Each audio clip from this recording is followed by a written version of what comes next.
if the way you see your children is not the way God sees them? And what if that difference is shaping your children's destiny right now? In this video, I want to talk about how to see your children the way God does. I want to show you what it truly means to parent with vision. To look at your children, not just for who they are today, but for who God designed them to be, to become. So many parents are doing their best, but they are parenting through the wrong lens. The lens of fear, comparison, and performance instead of vision. As a parenting coach, author, and researcher who has helped families connect faith with psychology, I have seen how this one shift can completely transform your home atmosphere. Stay with me till the end.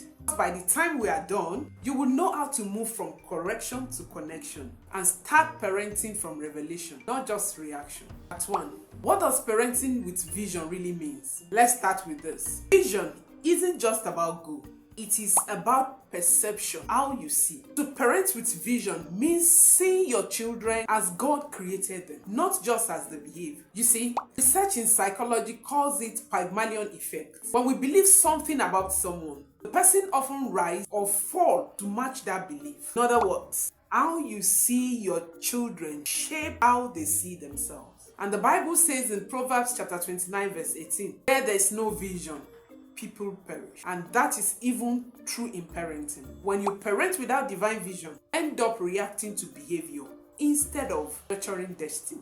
I once worked with a mother who used to call his son stubborn. He would resist everything she asked. One day I told her, what if he's not stubborn? What if he's strong-willed for a reason? Then she began to see him differently. Instead of fighting him, started to guide that will towards leadership. That simple shift changed their entire relationship. Part 2. The 3 lenses that distort how we see our children.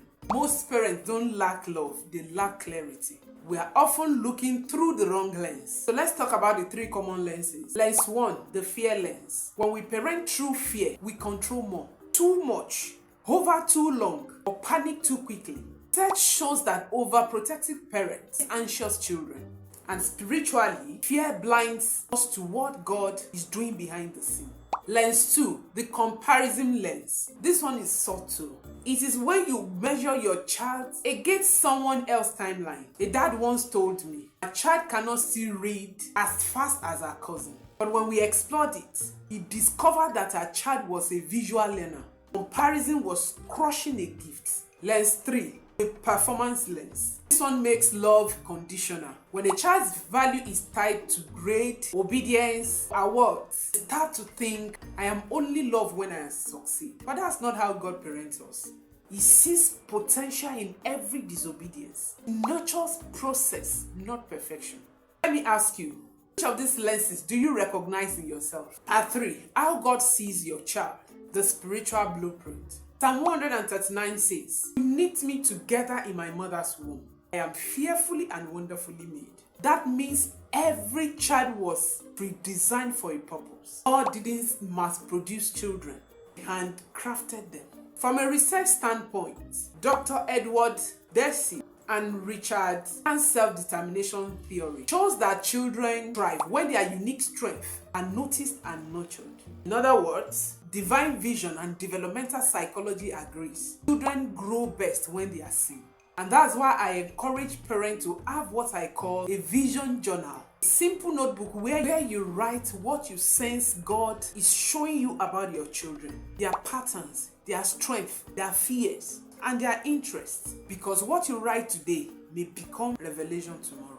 Part 4, seeing beyond behavior. This vision over reaction. One of the biggest mistakes we make as parents is reacting to our children's behavior without understanding the story behind it. When your child lies, vision asks, what fear is my child protecting? When your child throws tantrum, vision asks, what need is my child trying to express? Dr. Dan, a leading child psychiatrist, teaches that behavior is communication.